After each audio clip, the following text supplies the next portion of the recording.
Hello, I'm Jim Cuno, president of the J. Paul Getty Trust. Welcome to Art and Ideas, a podcast in which I speak to artists, conservators, authors, and scholars about their work.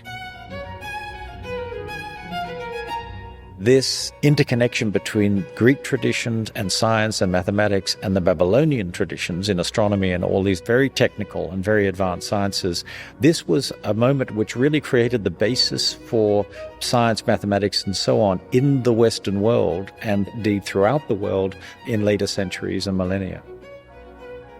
In this episode, I speak with Getty Museum Director Tim Potts and curators Jeffrey Spear and Sarah Cole about their exhibition, Persia, Ancient Iran and the Classical World.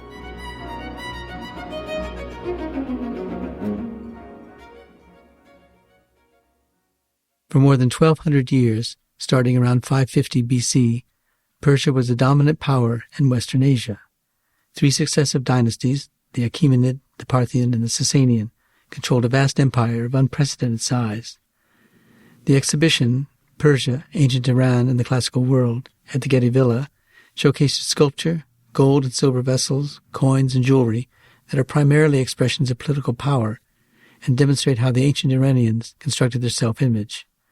Part of the Getty Museum's series, The Classical World in Context, the exhibition was organized by Getty curators Jeffrey Spear and Sarah Cole and by Tim Potts, who is the Maria Hummer Tuttle and Robert Tuttle director of the J. Paul Getty Museum.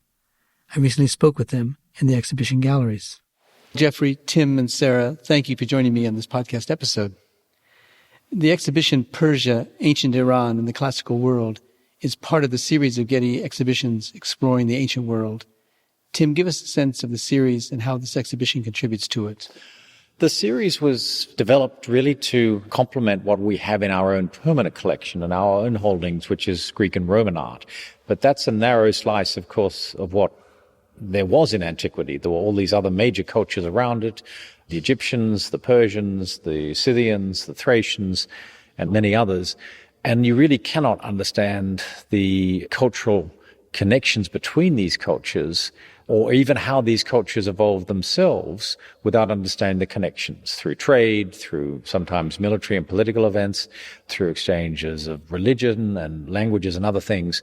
So this exhibition on Persia is one in a series where we look at the relations between Greece and Rome on the one hand and another culture. The first one was Egypt, which we did a few years ago. Now we're looking at the relations between Greeks, Romans, and Persians, and there'll be others into the future on Thrace, on the Levant, and other areas of the ancient world across Eurasia that interacted with the ancient world of Greece and Rome. Great. Well, Tim, give us a sense of Persia during the reigns of the Achaemenids from about 522 to 330 BC. Well, this is the period of the Achaemenid Empire founded by Cyrus the Great around the middle of the 6th century, so around 550 BC, when he conquers the Medes, who had been till that point the most major power in Iran. Cyrus created by conquering them and then moving into Anatolia, modern Turkey, and conquering regions there, then taking Babylon, and from then much further east across Iran, all the way to Central Asia, and under his successors also Egypt. So it was Cyrus from the middle of the 6th century, but then also his successors a few generations later, Darius, Xerxes, and others, who conquered and created the largest empire the world had known, or the world of Eurasia had known until that point. How do we know this history? Part of the answer is the Babylonian Chronicle. That gives us information on some of the key events like Cyrus's conquest of the Medes and his conquest of Babylon and so on. But the other very important part of the answer is that from the Greek authors, particularly Herodotus. So a lot of our knowledge about the history of the empire actually comes from Greek sources, which is both a great bonus, but also presents lots of problems because the Greeks were seeing the Persians as their enemies because the Persians had tried to invade and take over Greece and make it part of the empire. Famously, they failed against all the odds, and the Greeks remained as they saw it free. And in fact, in Achaemenid terms, in terms of their royal, as it were, narrative, once the empire was created, between 550 BC, when they conquered the Medes, and then the wars against the Greeks in the early 5th century BC, By 550, there really wasn't any historical narratives that they record. For them, history had in a way stopped because they'd created this vast empire. They were now just ruling it, running it, administering it. But they don't record historical events from the Persian perspective nearly as much as we'd like them to have. Now, Sarah, what about these glazed brick panels and the rock carvings under Darius? Well, during the reign of the Achaemenid king Darius I, starting in 522 BC, he really created a cohesive, consistent Achaemenid iconography of empire that would continue to be used throughout the dynasty and that would impact later Persian dynasties as well. And in doing this, he drew upon artistic traditions that were local to Iran, but also traditions from the lands that were ruled under the Achaemenid Empire, including places like Egypt, the Greek cities in Anatolia, present-day Turkey, and Assyria and Babylonia in Mesopotamia. And one of the areas in which we see this cohesive Achaemenid iconography of empire and of kingship is in how Darius decorated his palaces and other monumental structures at places like Susa and Persepolis. So the glazed brick panels were used to decorate the palace of Darius at Susa, one of the capitals in southwestern Iran. And the use of these colorful glazed brick compositions to create figural scenes was a Babylonian tradition. And we know from a foundation inscription found at Susa that Darius brought Babylonian artisans to Susa to execute these panels. So he was very much drawing on that tradition, but using a distinctively Achaemenid iconography. What about this Persian guard from the Achaemenid period, carved in limestone? It would have been painted, I assume. On the palace facades at Persepolis were carved rows of guards carrying lances and bows and arrows, and these echo the figures that we see in the colorful glazed brick panels from Susa. And they're symbolically protecting the king and protecting the empire. And as with the other carved relief scenes at Persepolis, they probably were originally pigmented and were full-size standing figures, though this fragment shows just the upper torso and head of the figure. How would their impact be felt by the people who are coming into the palace? Well, they were used to decorate the facades of important buildings like palaces and audience halls at Susa and Persepolis. So they were highly visible. At Persepolis, for instance, the carved relief scenes decorated staircase facades. And so as you would approach these buildings, you would be confronted with these monumental carvings representing the king's power and the vast reach of the empire. Now, how was it possible to carve these extraordinary stone monuments? Because the relief is so shallow, but it's so exact. They're highly detailed and made of locally sourced stone. So the actual buildings at Persepolis themselves were primarily made up of mud brick, which was used throughout ancient Iraq and Iran as the primary construction material. And then local stone slabs would be brought in and affixed to these facades and then carved by artisans using standard carving tools like chisels to execute these very highly detailed relief scenes. This large fragmentary relief panel depicts a motif that we see repeated on several facades at Persepolis of a lion attacking a bull. And so the lion grabs the hindquarters of the bull and sinks his teeth into the animal, and the bull is turning his head back over to look at the lion. The significance of this motif is somewhat ambiguous and debated, but it might represent the power of the king and of the empire to marshal wild forces of nature. Lions appear very frequently in earlier Mesopotamian art, but also in the Iranian tradition as symbolic of kingship. The animals on this relief carving are rendered in very intricate and delicate detail. We can see, for instance, the individual strands of fur on the mane of the lion and the expression on his face as he's biting into the hindquarters of the bull. And the animals are highly decorated in a style that kind of references back to very intricate depictions of animals in Assyrian palace reliefs. And it's interesting, perhaps, to point out that amongst the craftsmen that Darius records having worked on the palace, creating the palaces at Persepolis, Susa, and so on, were Greeks from the western coast of Turkey and others from the kingdom of Lydia, which controlled many of those Greek areas. So this was a tradition which also reflects that even at this moment of creation, influence of certain Greek styles and motifs which appear in Achaemenid art at Persepolis, Pasargadae, and elsewhere. Well, Jeffrey, what about this golden sword with its delicate precision and punch marks? The other thing produced in the Achaemenid Empire were luxury objects of gold and silver and engraved gemstones that were given as gifts by the king as signs of status, in part a recognition of the individual's relationship with the king. And we know from Herodotus that the sword, which he calls an akinakis, it's a short sword made of gold, was one of the ultimate gifts from the king. And this is what we're showing here. It's a very beautifully worked sword with Achaemenid motifs of animals and birds and mythical creatures in relief on one side, and the other side punched in 3 languages, in Persian, Babylonian, and Elamite, is the name of Xerxes, the king. So this actually bears the king's name and would have been given as a extremely prestigious gift. And we see these represented, in fact, on the Persepolis reliefs. A lot of the soldiers and bodyguards are wearing swords just like this. What about these silver bowls and rhytons? Similarly, the bowls and rhytons were royal gifts, and we see them being carried on the Persepolis reliefs, especially this amphora with handles in the form of lion griffins. We have a big fiale, a large drinking bowl, which has the name of Artaxerxes on it. So again, it's clearly a royal gift.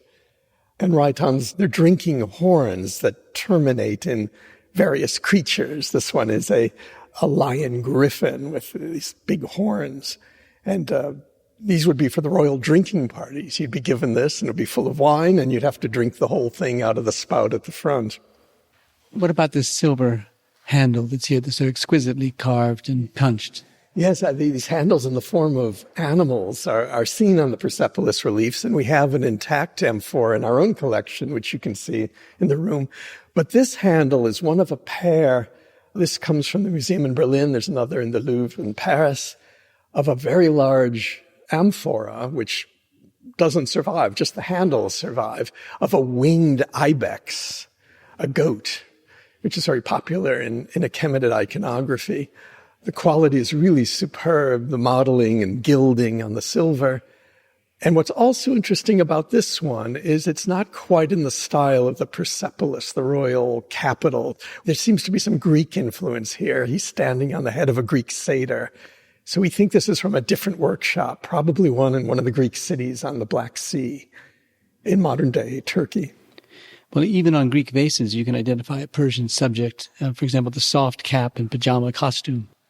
As the Greeks, having fought off the Persians, recognized the Persian costume, the typical attire of a Persian warrior, which is trousers, because they rode horses, and this soft peak cap. And this is the costume that appears for hundreds of years in Greek and Roman art. It's sort of a sign of the Persians. And on the Greek vases of the early 5th century, following the wars between 490 and 479 BC, they often show battle between a Greek soldier and a Persian soldier. And they do tend to show a lot of respect for them. They're always beating the Persians, but they do. I think a lot of these artists actually were in the battle, so they know what it was like to be in war. We also have some vases which are a little more exotic. We show Persians riding a camel with his entourage of dancers and musicians, and even sort of genre scenes of a Persian sitting with presumably his wife. This seems to have been sent perhaps even to a Persian client, because it was found on the island of Cyprus, which was under Persian control at this time. Now, what role did Alexander the Great play in the story?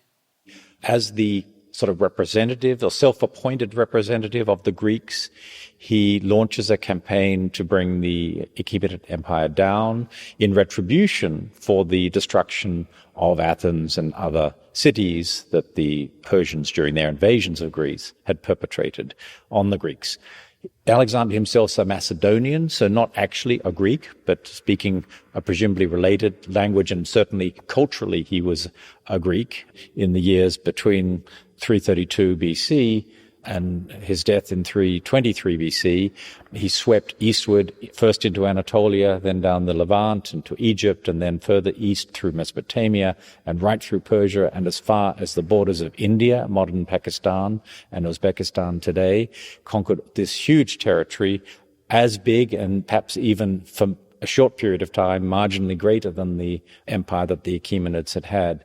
He defeated in a series of battles, both in Turkey and then in northern Mesopotamia, the last of the Achaemenid kings, Darius III.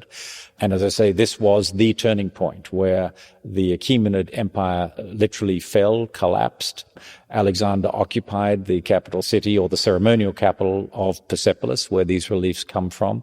At a certain point, he allowed it to be burnt to the ground, and so it was largely destroyed, unfortunately, in an act, if you like, of vengeance. It was hugely wealthy. All the treasury, all the loot, as it were, that the Achaemenid kings had amassed was taken by Alexander. But the other half of the answer to your question is, not only did he destroy something, namely the Achaemenid Empire, bring it to an end, to a close, but by settling his troops and other Greeks throughout the regions that he conquered, he introduced a layer, if you like, of Greek culture, language, art, and all other aspects throughout the Middle East, all the way to, as I say, India and Central Asia, that you see developing new ways of looking and representing the world in the arts in the so-called Hellenistic period, which starts with his conquest in the late 4th century and runs through until the Romans, as it were, succeed to inherit these regions. So, Sarah, give us a sense of the Seleucids and the character of their empire and how different they were from the Achaemenids. Well, when Alexander the Great died in 323 BC on campaign when he was in Babylonia, the question arose of what to do with this vast territory that Tim was describing that he had conquered. And a period of conflict ensued, but essentially, in the end, Alexander's vast territory was broken up among several of his generals who were Macedonians like himself. And each of these men founded their own kingdom and their own dynasty. So during the Hellenistic period, whereas before the Eastern Mediterranean and the Near East had been very dominated by the Achaemenid Empire, the Hellenistic period was a period of competing empires throughout this region. And the general who took control of much of what had been core Achaemenid territory in Iran, Iraq, and Syria was a man named Seleucus, or Seleucus, who founded the Seleucid dynasty and the Seleucid Empire. He was a Macedonian. He was married to an elite Iranian woman named Apama at a large ritual wedding that Alexander had held for his generals, where he married them to local elite women, because he understood, as did many of his successors, the significance of recognizing and maintaining local traditions, local institutions, and not coming in and simply imposing new institutions on the people in order to be recognized as a legitimate ruler. So the heirs of Seleucus could claim both Greek and Iranian heritage. And so they were ruling in this territory as both Hellenistic kings and presenting themselves, for instance, on their coinage and in the rare surviving instances of their portraiture in a very Hellenistic Greek style, but also presenting themselves locally to the people as a legitimate continuation of Achaemenid rule, so respecting and building upon local Iranian traditions. Tell us about this head of King Antiochus III. This portrait head that is believed to depict one of Seleucus's successors, Antiochus III, who was the great-great-grandson of Seleucus.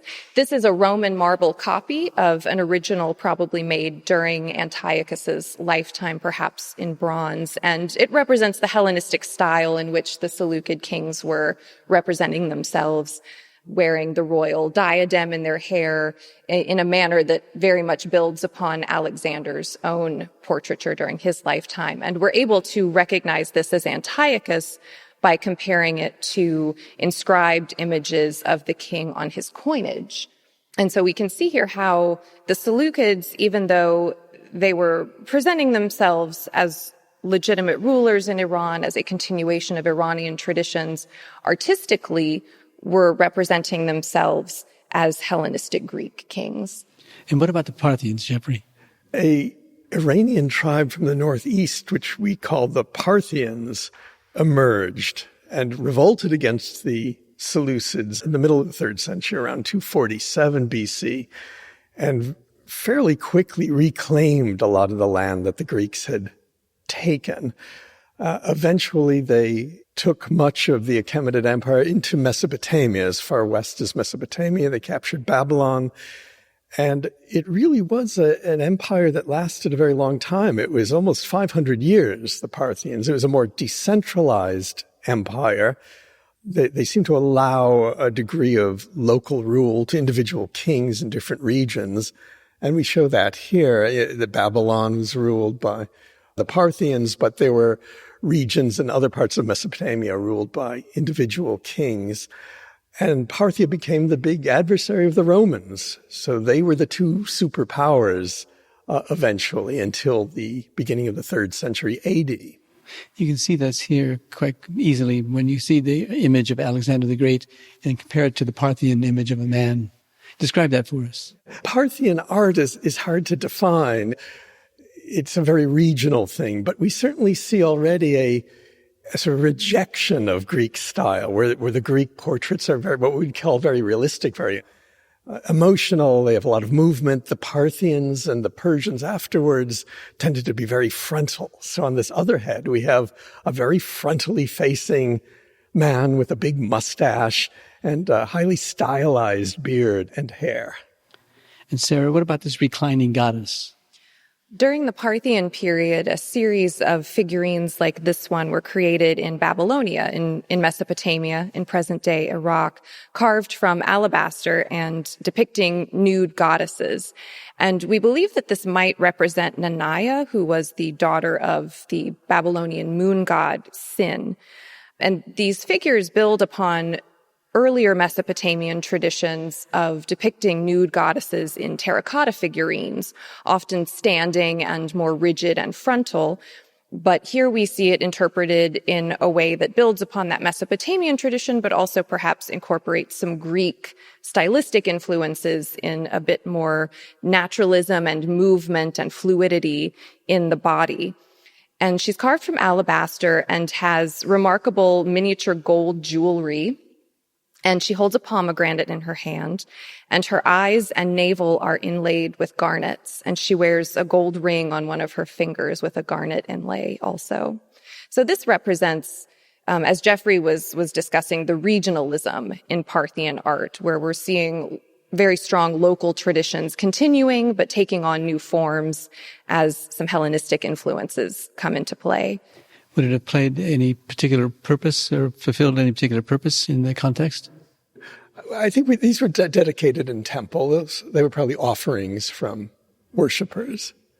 What about this extraordinary figure here, this bronze, wearing the various costume elements that you would expect? Now, this is a remarkable bronze. It's actually one of two that were discovered together in Egypt of a young boy wearing that Persian costume we've already talked about, trousers and soft shoes and a tunic. He's also wearing this tall, peaked cap, which is the crown of the Armenian kings. And Armenia was one of those borderlands that was contested between the Romans and Parthians.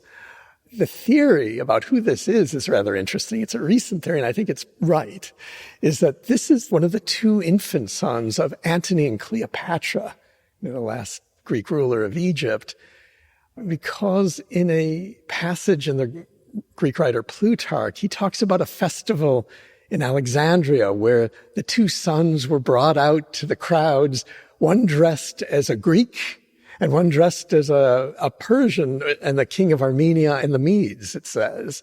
So this is very likely meant to be the son of Antony and Cleopatra, who was proclaimed ruler of the East. Of course, they never achieved their aims, but their intention was to rule the whole world. What happened to him? Well, Antony and Cleopatra were defeated by the Romans, and that ended their dreams. They both committed suicide. What about this carving over here, this great figure with a similar costume?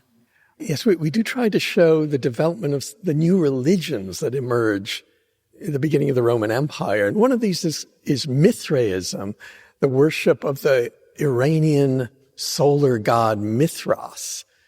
The Romans have created a cult around him, which wasn't entirely authentic Iranian, but he inspired a religion that spread throughout the Roman Empire. And this relief shows the typical scene, the central scene where Mithras, who is again shown in Persian costume with the trousers and soft cap, is sacrificing the celestial bull between representations of the sun and moon. We're not entirely sure what all of this means. We have a lot of images of this found throughout the empire. But it did attract a lot of worshippers in the 2nd, 3rd, 4th centuries. Were there great holdings of such materials in libraries, for example? Well, unlike the Achaemenid Empire, which was ended by Alexander the Great, the Parthians fell to internal civil war. The king of Persis, in the heartland of Iran, Ardashir, revolted in 224 AD against the Parthians and established a much more centralized, militarized empire. We call it the Sasanian Empire, named after one of his ancestors, Sasan. And it immediately became more antagonistic to the Romans. Again, these are the two superpowers with the border running from Mesopotamia north through Armenia and Georgia. This was the borderlands. And for more than 300 years, they contested rule of this area. So now we're in a hallway between one gallery and another, and in this hallway are texts from Seleucid and Parthian empires. Tim, tell us about this. Well, there are 3 cuneiform tablets in the case in front of us. So they're written in various versions of Babylonian, the southern version of the Akkadian language. So it's often very minuscule and difficult to read, and so it's the small number of specialists in this field who can decipher these texts. But they are loaded with a lot of technical information. In one of these is a mathematical text explaining how you do certain calculations. Another is one of the astronomical diaries. These are the things that chart the progression of the positions of the planets, of the stars, and so on, which were thought to be important, of course, for predicting the future, horoscopes, and so on. And another one is in a rather different vein. The cylindrical text is a cylinder of Antiochus I, one of the early Greek rulers of this part of the world. But importantly, he's using the language of Babylon and in the cuneiform script to establish his rule and to describe some of his achievements. This was an incredibly important moment where you get a connection between the Greek tradition from about 330 BC when the Greeks conquered Babylon. Particularly in Babylon, you had the native Babylonian tradition of astronomy, mathematics, and other sciences, which were the most advanced in their fields in the world, and the greatest thinkers and traditions of Greek science, mathematics, and so on.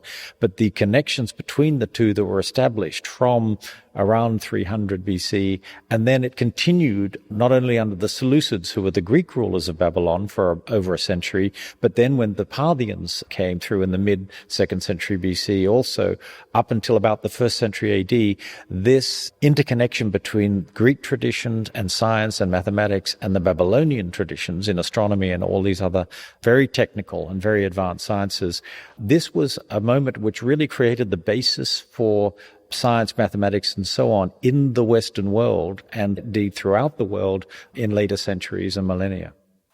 Were there great holdings of such materials in libraries, for example?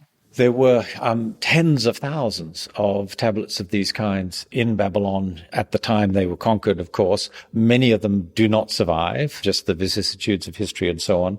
And these tablets, which are inscribed in the soft mud clay, and it's only if they're fired, whether intentionally or accidentally when buildings are burned down, it's only if they're fired that they become very durable like these ones are, almost like terracotta, and so they survive well, even if sometimes in fragments. There are many thousands of these in museums around the world that have been discovered through archaeological work, but of course many more were destroyed and many, many more still lie in the various layers of ancient sites throughout Mesopotamia. Would they tell a coherent narrative?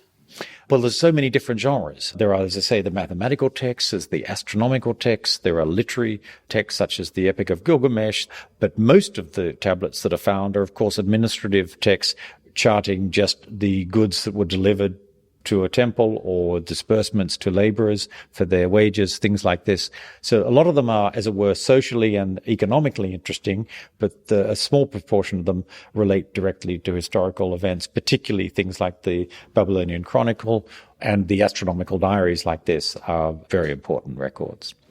Jeffrey, tell us about the Sasanian Empire and what distinguished it from the earlier empires.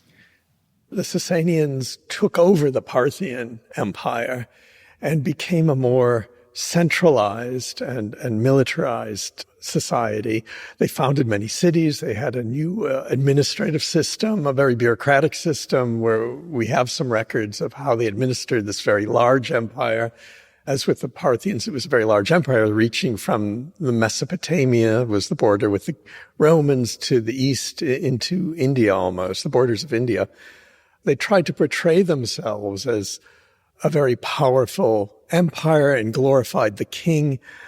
As we saw earlier with the Achaemenids and the Parthians, they would give precious objects as symbols of status. These would include swords and robes and horse trappings, but especially silver plates, which show the king hunting was the usual scene. Let's go over here.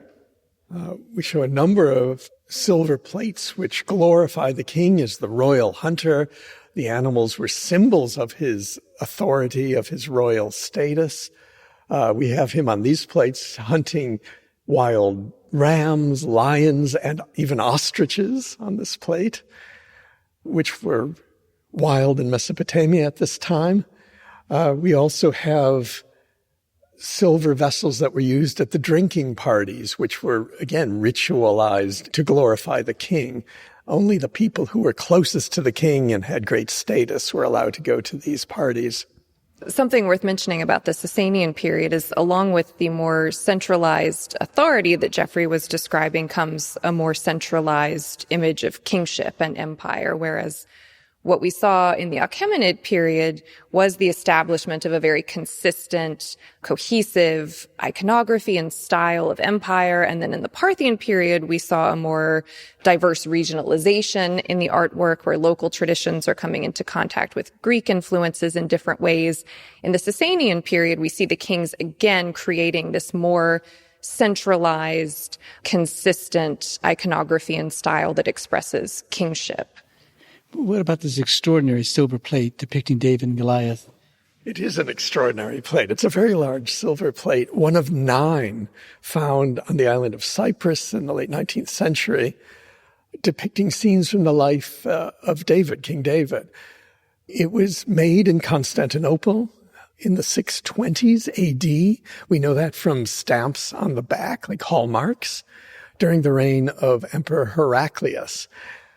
I think what this signifies, this particular plate, is a commemoration of Heraclius's victory over the Sasanians at Nineveh in modern-day Iraq in 627.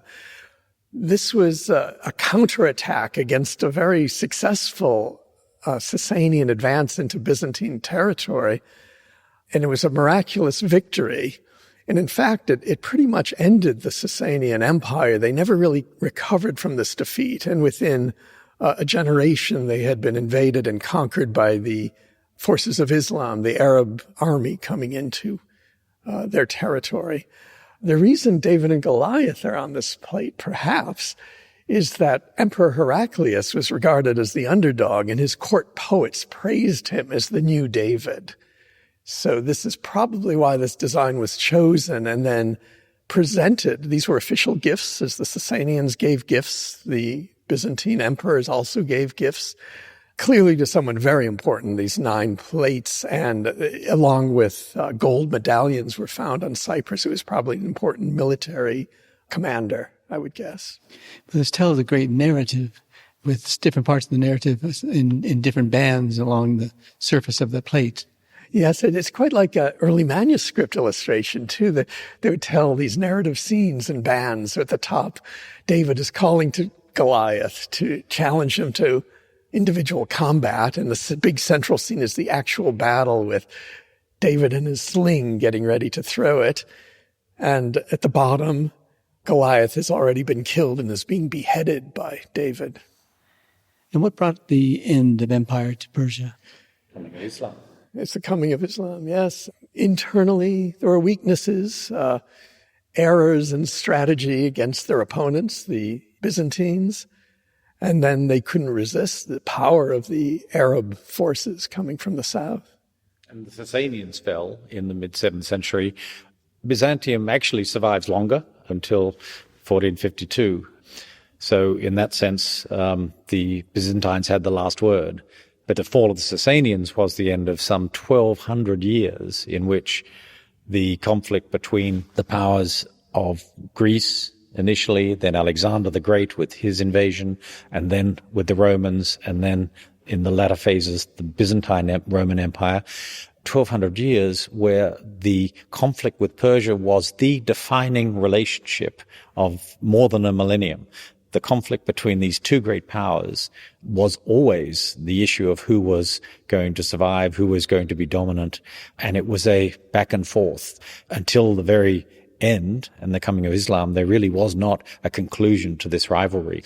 And I can't think of any other relationship, if you like, that starts well into antiquity to 6th century BC, and we can trace it right for 1,200 years up to the 7th century, when one rivalry dominates the history and the cultural exchanges and the economies of the ancient world, of the Mediterranean, Middle East, and regions around them. So Tim, Jeffrey, and Sarah, thank you for sharing this exhibition with me this morning. And also we should point out that the accompanying catalog is very well received and handsomely produced, so we urge people to go get the catalog. Indeed. Thank you. Thank you very much. Thank you.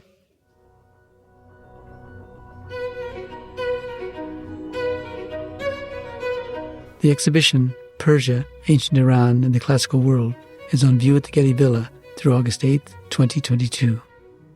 The exhibition in Los Angeles was made possible with lead support by Anahita and James Lovelace in memory of Professor Ibrahim Houravud, and major funding by Elizabeth and Brewston Levy, Farhang Foundation, Ellen and David Lee, Georgia and Ronald P. Spogley, and the Getty Patron Program. The Farhang Foundation is the exhibition's cultural partner, and the Houravud Center for the Study of the Iranian World at UCLA is the exhibition's academic partner. The exhibition catalog is generously supported by Jeffrey P. Cunard. This episode was produced by Zoe Goldman, with audio production by Gideon Brower and mixing by Mike Dodge Weitzkopf. Our theme music comes from the Dharma at Big Sur, composed by John Adams for the opening of the Walt Disney Concert Hall in Los Angeles in 2003, and is licensed with permission from Hendon Music. Look for new episodes of Art and Ideas every other Wednesday. Subscribe on Apple Podcasts, Spotify, and other podcast platforms. For photos, transcripts, and other resources, visit getty.edu/podcasts. And if you have a question or an idea for an upcoming episode, write to us at podcasts@getty.edu. Thanks for listening.